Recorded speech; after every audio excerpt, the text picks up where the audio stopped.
2024. The time is 10:01 a.m. I'm calling this meeting to order. In attendance are Commissioners Brooks, Matari, and Duncan. Are there changes to the agenda? All right, public comments. Okay, our first item, freeze position with juvenile detention, and our director, Eric Sheffield. Yeah, good morning, Commissioners. Yes, here today to request to freeze one position with a sustained decrease in our juvenile occupancy. The vacancy has not had an impact on our ability to maintain state and federal staffing requirements. So by freezing the position, we're able to reduce our FY25 budget by approximately $78,000, and hopefully those funds can be reallocated to another need in the county. Okay. Questions? Motion? No questions.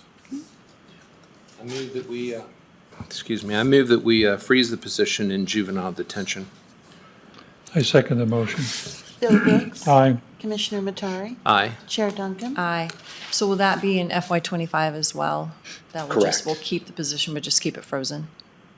Okay. Yep, yeah, we want to freeze that. Yeah, we want to reduce our FY25 budget by that amount. Okay, so you won't include that position at all then? Not in the FY25 budget. Okay, no. so it won't be a frozen position, it'll be removed. Okay. However it works, yeah. It's going away and it can't come back without work. Right, but if it's, my understanding, if it's frozen, you still have the position number, but if it's gone away completely, then the position number goes away. Well, there's no way in New World to delete the position, so Okay. frozen removes, I think is a word thing. Okay, It's just gone. okay, thank you. Okay, thank you. Right. Okay, item 2, jail deputy pay matrix and our sheriff's organizations. Is Sheriff handling this? Good morning, Commissioners. Under Sheriff Brett Nelson for the record. We bring before you this morning a revised and submitted pay matrix for our jail deputies. Currently, we're at 60% overall staffing in the jail. We have current 16 openings for jail deputy, plus an additional one here in the next 2 weeks due to a retirement.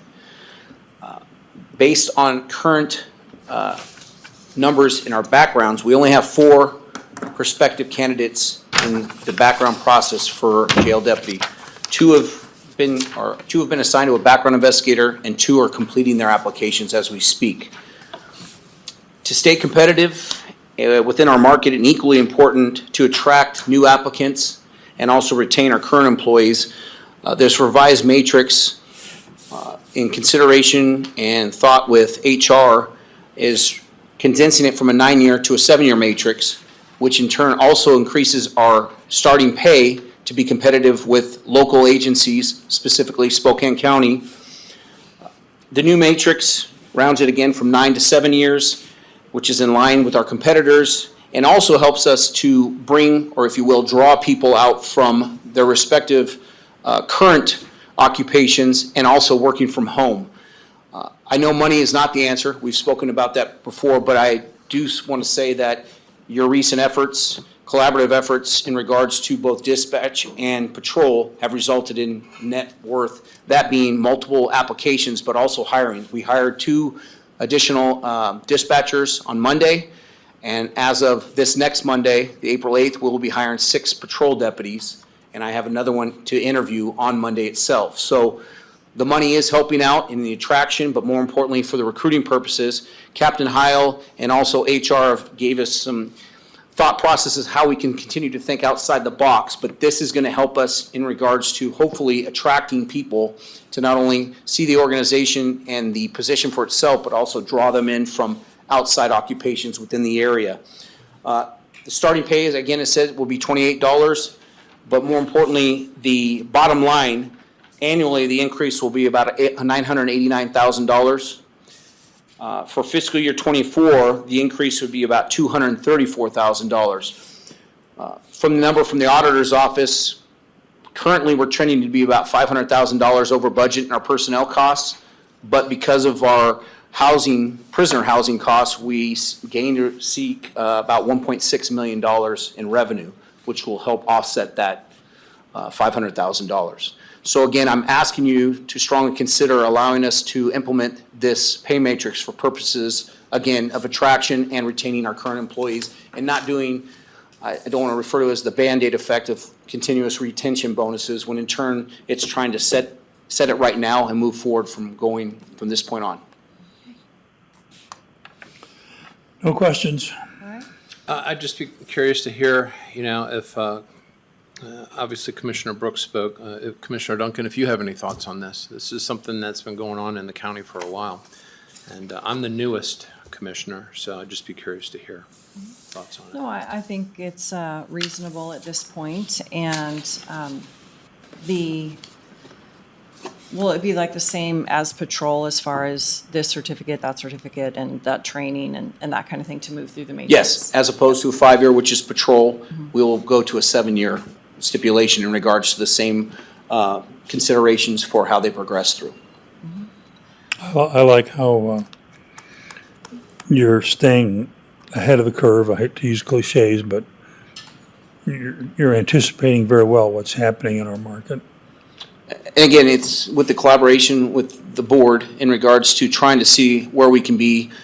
We have some further thoughts in regards to recruiting efforts in collaboration with HR, but this is a starting point for us to gain that, if you will, flash value of moving forward.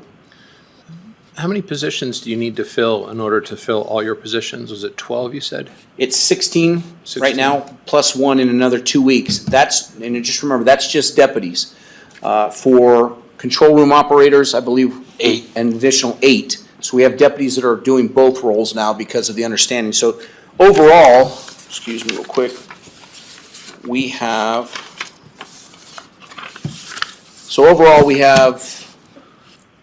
16 open deputy positions and 8 to 10 custody tech positions.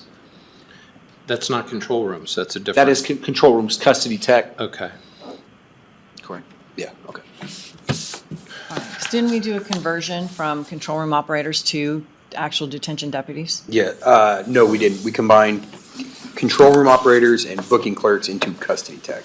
Okay. We still have, those are separate than the detention deputies. And do the custody techs, do they require the same post-training? No, No? no. Okay. That's why we've cross-trained now our personnel with the inability to fill those custody tech positions. We have deputies that are working those positions in addition to working the floors. Okay. Okay. All right, I think that with that extra revenue helping to cover it, I think that's a really good thing. So, Again, I ask for your consideration to move forward with it. I think that we should be moving forward with it. And the revenue more than offsets it. yep. So, motion? I move that we approve the jail deputy pay matrix. I second the motion. Bill Brooks. Aye. Commissioner Matari. Aye. Chair Duncan. Aye. All right. Excuse me, Yes. could we make this effective pay period 10, which begins April 21st, 2024? That gives HR time to change the matrix in New World and then payroll to get the new salaries entered. Yes. And I believe that was a discussion that occurred among all of us. Okay. Thank you. Do you want another motion to talk about pay period 10 or just? Just add it. Okay, so just, okay, All right, so well, go ahead. I move that we approve the jail deputy pay matrix beginning on pay period 10. I second the motion. Bill Brooks. Aye. Commissioner Matari. Aye. Chair Duncan. Aye. Thank you, commissioners, and thank you, HR. All right, item 3, countywide open positions overview. Sylvia. Sylvia Proud for the record. On a monthly basis, I provide the board with the list of open positions. The report I'm providing to you is as of March 31st, 2024. The open positions at that time were a little over 105. Last year at this time, you had 104 open positions. We're about 1% higher today, March 31st of this year versus last year. There are about 72 of those open positions that are hard to fill, so that includes our law enforcement positions, attorneys, and 911, of course. 42 of those open positions are funded at 50%. And then the sheriff right now holds the highest number of open positions at 55.48%, but as Brett had mentioned, they brought 2 Echoes on Monday, and they have several patrol deputies slated for April 8th. Any questions? No questions. Okay. Thank you for that update and public comments. Okay, hearing none, 10:11, meeting adjourned.